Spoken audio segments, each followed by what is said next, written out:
Welcome to AEL Active English Learning. အဲ့တော့ဒီနေ့ဒီချေရွေးချယ်ထားတဲ့ခေါင်းစဉ်လေးက English grammar မှာအခြေခံအုတ်မြစ်ဖြစ်တဲ့ a part of speech. A part of speech ဆိုတာဝါစဉ်ကရှင်းအဲ့တော့အဲ့ဝါစဉ်ကရှင်းမျိုးကဘာတွေလဲ channel တူတူလိုက်ပြီးတော့ရေးကြည့်ကြရအောင်နော်အဲ့တော့နံပါတ်1နည်းနည်းလေးကသင်ရထားပြီလား noun ဆိုတာနာမ်ပေါ့နော်နာမည်ပြောတာနံပါတ်2က pronoun ဆိုတာဒီ noun ကိုအစားသုံးတာနာမ်စားနံပါတ်3က adjective ဆိုတာနာမဝိသေသနာ pronoun တွေ noun တွေကိုပြန်ပြီးတော့အထူးပြုတဲ့ပုဂ္ဂိုလ်ပေါ့နံပါတ်4က verb ဆိုတာကရိယာဆိုလုပ်တာကိုပြနော်နံပါတ်5က adverb adverb ဆိုတာတော့ဒီ verb ဒီဘာလုပ်လဲဆိုတာကိုပြန်ပြောတာပေါ့နော်သူကကရိယာဝိသေသနာနံပါတ်6ကတော့ preposition ဆိုတာဝိပတ်သူလည်းဆက်တာပဲစာကြောင်းတစ်ကြောင်းထဲမှာဆက်ပေးတာပေါ့နော်စကားဆက်လေးပဲဒါပေမဲ့နောက်ထပ်စကားဆက်တစ်မျိုးက conjunction စာကြောင်းတွေနှစ်ကြောင်းဆက်ပေးတာစကားလုံးတွေ words တွေနှလုံးသုံးလုံးဆက်ပေးတဲ့စကားလုံး conjunction လို့ခေါ်တယ်နောက်ဆုံးတစ်ခုကတော့ interjection interjection ဆိုတာဘာမှလို့ပြောရင်ဒီလိုကအာမေဒိတ်အတန်အာမေဒိတ်ဆိုရုတ်တရက်ထွက်လာတဲ့အတန်နော်အဲ့ဒါကို interjection လို့ခေါ်တယ်ဒါတွေအားလုံးကို a part of speech နောက်တစ်ခါတော့ပြောကြည့်အောင် noun pronoun adjective verb adverb preposition conjunction interjection ဒါဆိုရင်ဒီချက်တို့ a part of speech ကိုအခြေခံသိသွားပြီပေါ့နော်အဲ့တော့ဝါစင်က8မျိုးရဲ့အမှားဆုံးတစ်ခုက number 1ပါတယ်လေ noun အဲ့တော့ဒီချက် noun ကို name လို့ပဲပေးမယ် noun ဆိုတာနာမ်ပေါ့အဲ့တော့ကိုမြင်တွေ့နေရတဲ့အရာအလုံးဟာဒါ noun နေပြီပဲလူတွေရှိမယ်အရာဝတ္ထုနေရာသို့မဟုတ်ကိုယ့်ရဲ့စိတ်ခံစားချက်ဒါတွေအလုံး noun နေပဲအဲ့တော့မြင်တွေ့နေရတဲ့ဟာလေးတွေကိုရေးကြည့်အောင်ဒီချက်ဥပမာကောင်လေးဆိုရင် boy နော်ဆိုရင် things ကအရာဝတ္ထုဆိုရင် pen နေရာဆိုရင် city နာမည်ဆိုရင် John ဒါလေးရှိတယ်နော်ဒါတွေကအကုန်လုံး noun နေပဲအဲ့တော့ example တစ်ချက်စာကြောင်းလေးရေးကြည့်မယ် noun လိုက်ရှာကြည့်နော် The dog is cute အဲ့တော့ဒီစာကြောင်းမှာ the dog is cute ဘယ်ဟာက noun ဟုတ်တယ် dog ဒီ dog ကို noun လို့ခေါ်တယ်ဆိုရင်ရပြီလားအဲ့တော့ဒီချက်တို့နောက်နံပါတ်2ကိုလေ့လာကြမယ်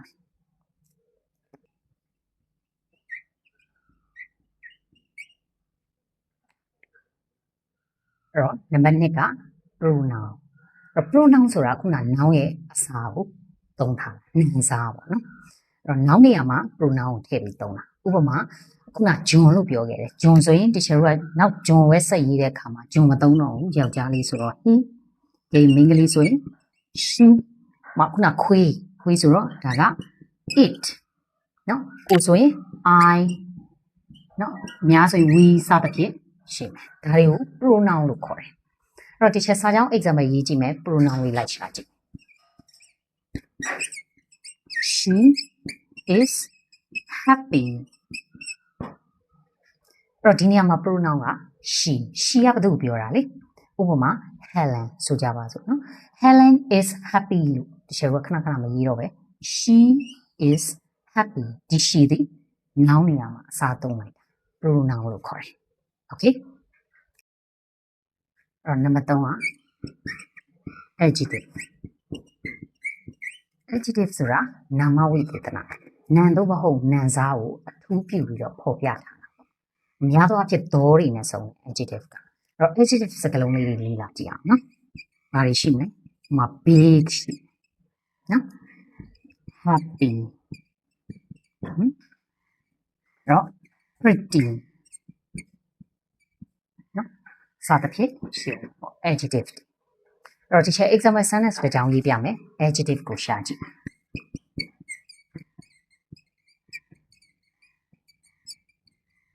It is a big house ဒီစာကြောင်းမှာ adjective ကဘယ်လုံးလဲဟုတ်တယ် big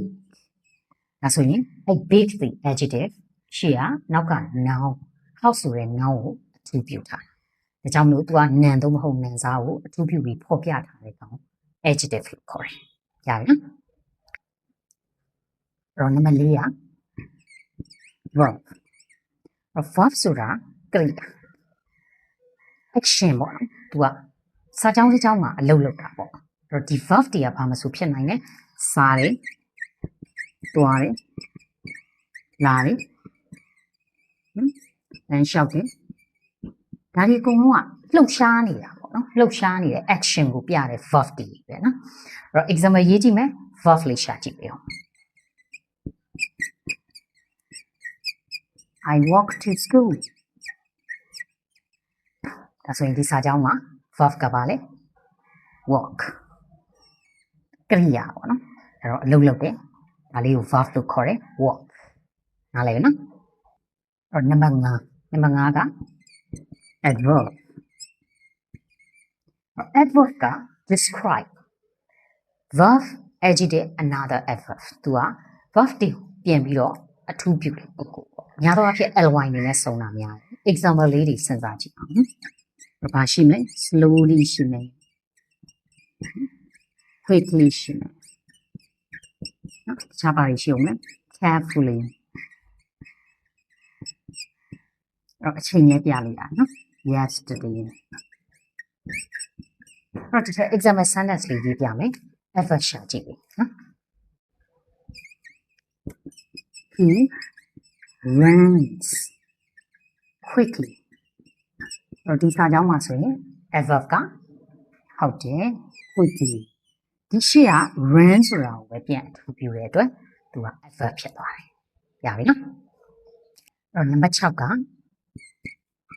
preposition the preposition shows a relationship in time and place preposition ကလူပုဂ္ဂိုလ်ရုပ်ဝတ္ထုပစ္စည်းတွေရဲ့တည်နေရာနဲ့အချိန်ပြတဲ့ပုဂ္ဂိုလ်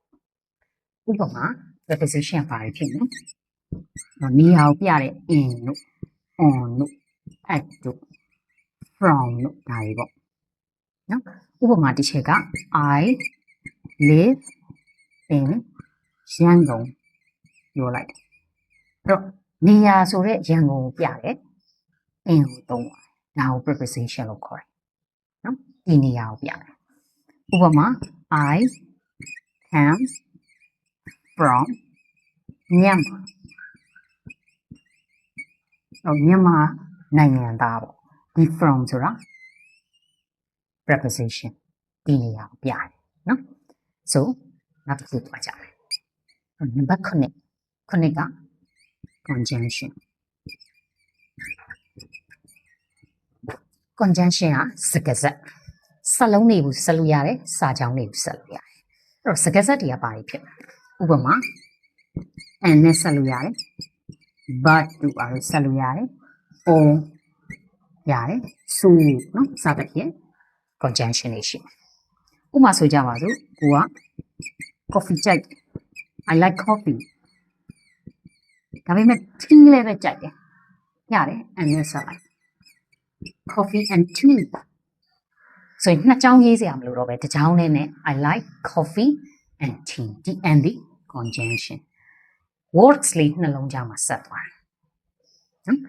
အဲ့တော့ coffee ကြိုက်လားမေးချင် do you like tea or coffee တော့ coffee ကြိုက်လားလက်ပြီးကြိုက်လားအခု choice ပေးလိုက်တယ် or နဲ့ဆက်သွားတယ်ဒါ conjunction အဲ့တော့စာကြောင်းတွေမှာလည်းဆက်လို့ရတယ်အကြောင်းနဲ့တစ်ကြောင်းအဲ့တော့နောက်ဆုံးတစ်ခုနံပါတ် 8ကိုရောက်သွားပါနော်ဒါက interjection interjection ဆိုတာရုပ်တရက်ဖြစ်ပေါ်လာတဲ့အခြေအနေကိုတုံ့ပြန်လိုက်တာနော်ဥပမာဆိုကြတော့ခလုတ်တိုက်သွားတယ်ဆိုရင် oh you look amazing wow oh my god အဲ့လိုမျိုးရုပ်တရက်ထွက်လာတဲ့အတန်ပေါ့နော်အဲ့တော့သူ့မှာလည်းစကားလုံးတွေကရှိတယ်ဒါပေမဲ့ exclamation mark တွေနဲ့ရေးရ oh oh my god နော်တော့ကိုက oops ဒါမျိုးလေးရေးရတယ် ဒါကို interjection လို့ခေါ်တယ်အမေဒိတ်အခု teacher တို့ဝါစင်က8မျိုးအသေးစိတ်လေ့လာခဲ့ပြီးသွားပြီအဲ့တော့အခုကြည့်နေတဲ့သူတွေရော teacher ကဒီအခြေခံ8ခုကိုနားလည်သွားပြီလို့ယုံကြည်တယ်အဲ့တော့ဒီဗီဒီယိုလေးကကိုယ့်အတွက်အကျိုးရှိမယ်ဆိုရင် like subscribe and share thanks for watching see you in the next video bye bye